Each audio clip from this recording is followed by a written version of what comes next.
हवा में उड़ना है, पानियों पे चलना है, अपनी दुनिया को रंगों से बिस्मिल्लाहिर्रहमानिर्रहीम। अजीज़ तलबा, अस्सलाम वालेकुम। कैसे हैं आप? उम्मीद है आप सब खैरियत से होंगे। मैं मिस नगीना अली जमात चौहारम की उर्दू की किताब के सबक सारे काम कौन कर जाता था कि लेक्चर नंबर 3 के साथ हाजिर हूँ। आज हम आपकी उर्दू की किताब के सबक सारे काम कौन कर जाता था कि बुलंद ख़वानी करेंगे। सबक को पढ़ने से जो मकासद हम आज हासिल कर सकेंगे वो कुछ ये हैं। सबक के बारे में जान सकेंगे, खुलफाए राशिदीन के बारे में मालूमात हासिल कर पाएंगे, सबक की दुरुस्त तलफ़्फ़ुज़ के साथ बुलंद ख़वानी और मफ़हूम समझेंगे, नए और मुश्किल अल्फाज के मायने सीखेंगे।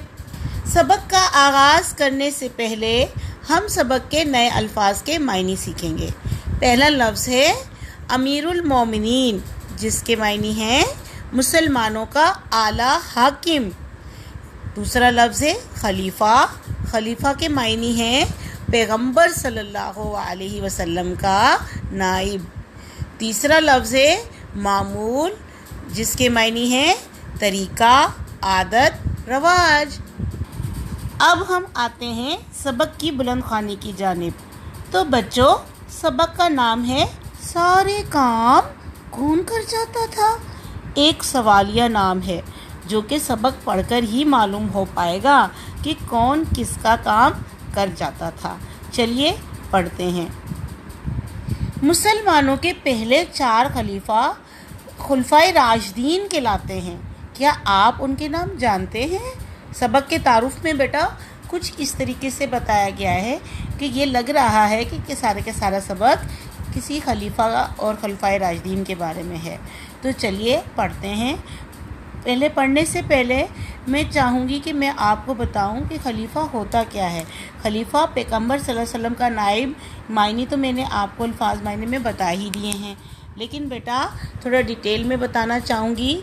जो देखें, जैसे वज़ीर आज़म होता है, बड़ा वज़ीर आज़म मुल्क का, जैसे इमरान खान है, तो उनके जो हेल्पर हैं, जो नाइब हैं, जो वज़ीर आला कहलाते हैं ना, जो उनकी मदद करते हैं।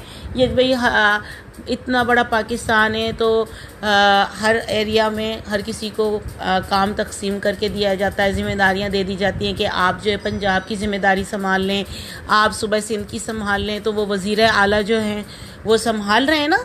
इसी तरह नबी पाक सल्लल्लाहु अलैहि वसल्लम पर बहुत बड़ी ज़िम्मेदारी थी और वो नबी हैं, तो उन्होंने अपने जो काम थे, जो एरियाज़ के ज़िम्मेदारियां दी थी, तो वो खलीफा करते थे। तो नबी पाक जैसे नबियों के हेल्पर भी कह सकते हैं, मतलब उनकी मदद तो खैर कौन करेगा, बस वो उनकी ड्यूटीज़ लगाई जाती थी कि आपने ये काम करना है, आपने ये करना है, तो वो उनकी गैर मौजूदगी में वो उनका सारा काम देखते थे। ठीक है ना बेटा? तो उम्मीद है कि आपको सादा ज़बान में ये जो बात मैंने समझाई है वो समझ आ गई होगी। तो चलिए सबक शुरू करते हैं। मदीने के करीब एक अंधी बुढ़िया की झोंपड़ी थी। वो बेचारी बहुत कमज़ोर और गरीब थी। अब झोंपड़ी के माने तो समझते हैं ना बेटा, जो घर छोटा सा होता है, जो झोंपड़ी टाइप का, वहाँ रहती थी एक अंधी बुढ़िया। उसके घर में उसके सिवा कोई और ना था जो उसकी मदद करता, उसका ख्याल रखता और उसके काम काज करता। तो मदीने के करीब एक अंधी बुढ़िया थी बेटा। उसका कोई भी मददगार नहीं था, बेचारी कमज़ोर सी थी, ज़हीफ़ थी और उसका ख्याल करने वाला कोई भी दुनिया में मौजूद नहीं था। वो अकेली रहती थी ना, उसका कोई काम काज कर दे, और ऊपर से नाबीना भी थी, अंधी थी, तो कुछ देख भी नहीं सकती थी। ठीक है ना? तो ये उस औरत की कहानी है। तो हज़रत उमर फ़ारूक रज़ी अल्लाह ताला अन्हो को जब इस बूढ़ी औरत के बारे में पता चला, तो आप रज़ी अल्लाह ताला अन्हो हर रोज़ सुबह सवेरे बुढ़िया के घर जाते। बेटा यहाँ पे मैं आपको आगे बढ़ने से पहले एक बात बताना चाहूँगी कि जब सहाबी रसूल कौन होता है जिसने नबी पाक सल्लल्लाहु अलैहि वसल्लम का ईमान की हालत में दीदार किया हो, ज़ियारत की हो, देखा हो, ठीक है ना, तो उसके नाम के आगे रज़ी अल्लाह ताला अन्हो लगाते हैं। जो मेल होते हैं ना, जो आदमी होते हैं, उनके आगे रज़ी अल्लाह ताला अन्हो लगता है, और जो फीमेल होती है ना वो सहाबिया कहलाती हैं। और उनको क्या उनके नाम के आगे एंड में लगता है रज़ी अल्लाह ताला अन्हा। ठीक है बेटा, ये बात आपको मैं बताना चाह रही थी कि छोटी छोटी बातें मालूमात होनी चाहिए। ठीक है ना। तो वो उसके घर में झाड़ू देते, पानी भरते, ज़रूरत की चीज़ें बाज़ार से लाकर रख देते। बुढ़िया तो बेचारी अंधी थी, उसे पता भी ना चलता, और हज़रत उमर फ़ारूक रज़ी अल्लाह ताला अन्हो खामोशी से उसके सारे काम करके चुपचाप चले जाते। एक अरसे तक उनका यही मामूल माने डेली रूटीन उनकी यही रही कि कितने अच्छे थे। देखें हमारे खलीफा राशिदीन जो खुलफा राशिदीन थे कि वो बूढ़ी औरत अगर काम नहीं कर सकती थी, उनको नज़र नहीं आता था, तो कितना फ़िक्र करते थे कि हज़रत उमर फ़ारूक सुबह सवेरे माने सुबह उसके घर जाते और झाड़ू देते। देखें बेटा, झाड़ू कोई किसी के घर जाके लगाता है? कोई आजकल अंधी बुढ़िया किसी के बारे में पता चले तो आजकल तो कोई खाना भी नहीं पूछता कि उसने खाना खाया कि नहीं खाया। और हमारे खलीफा देखें कि कैसे उनके घर जाके झाड़ू लगा रहे हैं और उनके घर में मटकों में पानी भर रहे हैं और उनकी ज़रूरत की चीज़ें भी लाकर बाज़ार से उस बुढ़िया के घर में रख रहे हैं कि और खामोशी से उस बेचारी अंधी बुढ़िया को पता भी नहीं चल रहा कि उसको एहसान भी नहीं जता रहे कि हमने आपका काम किया है। आगे चलते हैं। एक दिन हज़रत उमर फ़ारूक रज़ी अल्लाह ताला अन्हो जब बुढ़िया के घर आए तो देखा कि घर में झाड़ू भी दी जा चुकी है, मटकों में पानी भी भरा हुआ है और ज़रूरत की हर चीज़ भी घर में मौजूद है। अब तो उन्हें बड़ी हैरत हुई कि आखिर मुझसे भी पहले आकर ये सारे काम कौन कर गया। दूसरे दिन भी ऐसा ही हुआ और तीसरे दिन भी। बुढ़िया बेचारी तो अंधी थी, उसे क्या खबर कि कौन आता है और सारे काम कर जाता है। देखें यहाँ पे आपके सबक का जो नाम है वो जाहिर हो रहा है कि तशवीश वाली बात आ गई कि हज़रत उमर डेली बेसिस पे जाकर उधर सारा झाड़ू और ये सारा काम वगैरह करके और ज़रूरत का राशन पानी सब ला के रख देते थे। तो अब 3 दिन मुसलसल उनसे भी पहले कोई काम करके जा रहा है, तो वो सबक का नाम फिर जाहिर आ गया ना आगे सामने कि सारे काम कौन कर जाता था। तो अब यहाँ पे उनको ये तशवीश हुई कि कौन करके जा रहा है भाई। तो इसलिए हज़रत उमर रज़ी अल्लाह ताला अन्हो ने क्या किया, सोचा कि मैं छुप कर ये राज जानने की कोशिश करना चाहा उन्होंने कि मैं करनी चाहिए कि भाई देखें कौन है। अगली रात को आप रज़ी अल्लाह ताला अन्हा दरवाज़े के करीब छुप कर खड़े हो गए। अभी सुबह होने में काफ़ी देर थी कि अचानक एक साहब चुपके तशरीफ़ लाए और घर के सारे काम खामोशी से करने लगे। उन्होंने पहले घर की झाड़ू दी, फिर मटकों में पानी भरा। हज़रत उमर रज़ी अल्लाह ताला अन्हो अंधेरे की वजह से उनको पहचान ना सके। जब वो साहब काम करके दरवाजे के पास पहुँचे तो हज़रत उमर ने उन्हें देखकर हैरान रह गए। वो कोई और नहीं, उस वक्त के खलीफा हज़रत अबू बकर सिद्दीक रज़ी अल्लाह ताला अन्हा थे। देखें कितनी कुर्बान जाएं हमारे खुलफाए राशिदीन पर कि एक बुढ़िया बेसहारा थी, अंधी थी, नाबीना थी और कुछ कर नहीं सकती थी और दुनिया में कोई नहीं था, तो सुबह जाकर वो चुप करके खामोशी से काम करके आ जाते थे बग़ैर जताए और राशन भी ला के रख देते थे। अब उनसे भी पहले कोई 3 दिन तक काम करता गया तो फिर इन्होंने ये नहीं सोचा कि भाई मेरी जान छुट्टी, चलो जी अब हो रहा है काम तो होता रहे। नहीं, उन्होंने तशवीश हुई कि कौन है, देखूं तो सही जो मुझसे भी पहले कर रहा है। तो देखा तो दौरे वक्त के खलीफा वो जो पैगंबर के नायब होते हैं वो घर का काम करके जा रहे हैं। देखिए काम सादा इंसान पड़ोसी वगैरह तो करके जाए तो वो तो बात समझ में आती है, लेकिन पैगंबर सल्लल्लाहु अलैहि वसल्लम का नायब यानी वज़ीर आला, इतने बड़े ओहदे पे फाइज इंसान आकर काम करके जा रहा है, ये तो बहुत बड़ी बात है भाई। तो उन्होंने कभी भी यूँ नहीं सोचा कि भाई मैं बड़ा खलीफा हूँ और इतना प्रेज़ मुर्तकी हूँ तो मैं ये काम करूँ। देखो उन्होंने अपनी इस ड्यूटी को अपनी ड्यूटी समझा। अच्छा, जो खलीफा वक्त होने के बावजूद भी इस बूढ़ी औरत का इतना ख्याल रखते थे कि अगर घर का हर काम अपने हाथ से कर जाते थे। हज़रत उमर रज़ी अल्लाह ताला अन्हा ने कहा, अमीरुल मोमिनीन रज़ी अल्लाह ताला अन्हो, पहले तो ये सारे काम मैं करता था, अब आप ये सब क्यों करने लगे? लगे हैं। हज़रत भाई उन्होंने ये कहा उमर रज़ी अल्लाह ताला अन्हा ने कि भाई पहले तो मैं ये सारे काम खुद करके जाता था ना, तो अमीरुल मोमिनीन यानी मुसलमानों के आला हाकिम आप ये काम क्यों कर रहे हैं?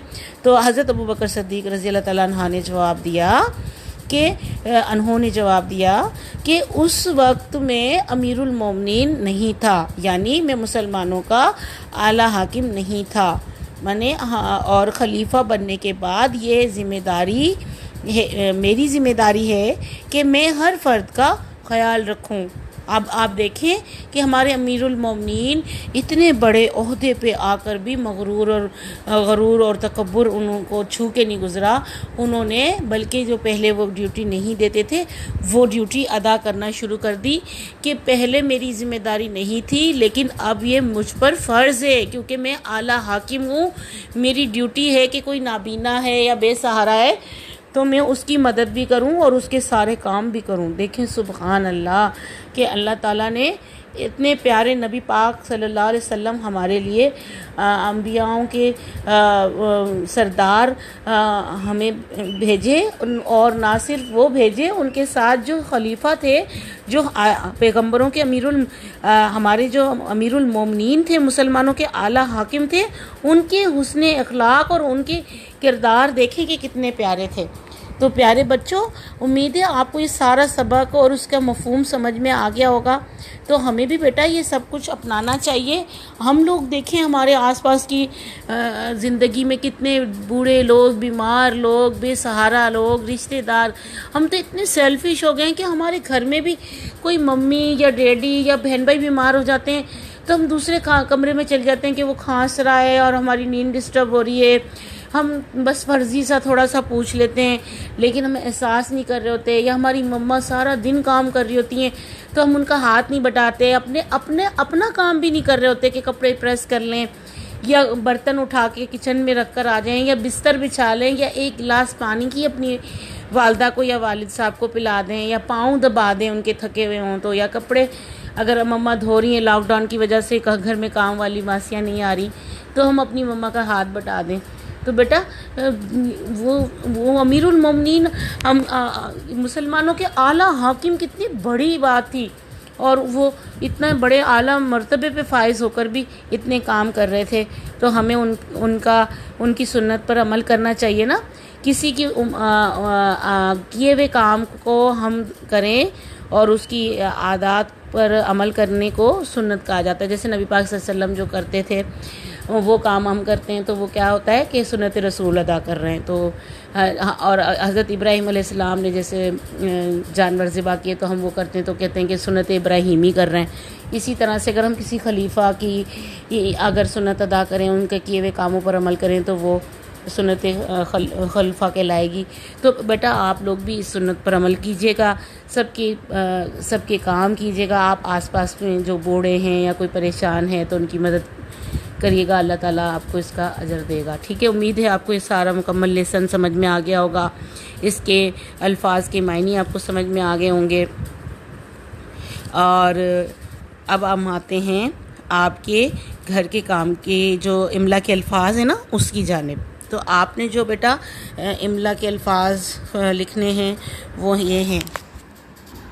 पहला लफ्ज़ है खलीफा, दूसरा लफ्ज़ है खलफाए राशिदीन, तीसरा लफ्ज़ है बुढ़िया, चौथा लफ्ज़ है अंधी, पांचवा लफ्ज़ है झोंपड़ी, छठा लफ्ज़ है झाड़ू, सातवां लफ्ज़ है खामोशी, आठवां लफ्ज़ है मामूल, नौवां लफ्ज़ है उमर फ़ारूक रज़ी अल्लाह ताला अन्हो, 10वां लफ्ज़ है हैरत, 11वां लफ्ज़ है मटकों, 12वां लफ्ज़ है बेचारी, 13वां लफ्ज़ है मौजूद, और 15वां लफ्ज़ है 14वां लफ्ज़ है कोशिश, 15वां लफ्ज़ है छुप, और 16वां लफ्ज़ है करीब, और 17वां लफ्ज़ है तशरीफ़, और 18वां लफ्ज़ है चुपके, 19वां लफ्ज़ है अंधेरे, 20वां लफ्ज़ है पहचान, और 21वां लफ्ज़ है अबू बकर सिद्दीक़ रज़ी अल्लाह ताला अन्हो, और 22वां लफ्ज़ है बावजूद, 23वां लफ्ज़ है अमीरुल मोमिनीन रज़ी अल्लाह ताला अन्हो, और 24वां लफ्ज़ है ज़िम्मेदारी। यहाँ पे आपके जो मुश्किल अल्फाज है जिसकी इमला की आपने तैयारी करनी है वो सारे कंप्लीट हुए।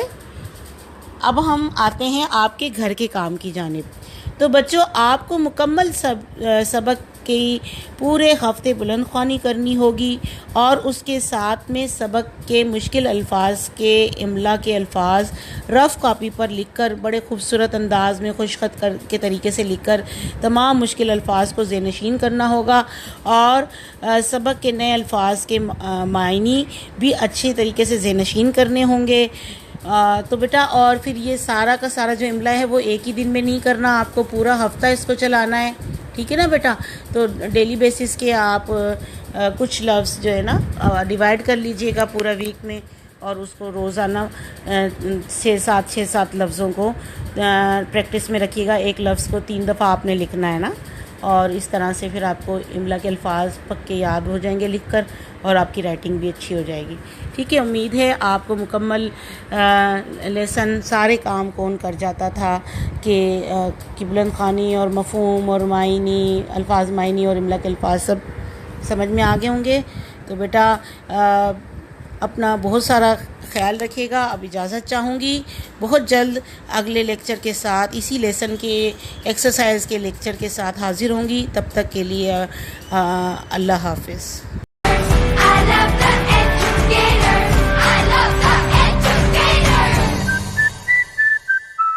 The Educators, a project of Beacon House.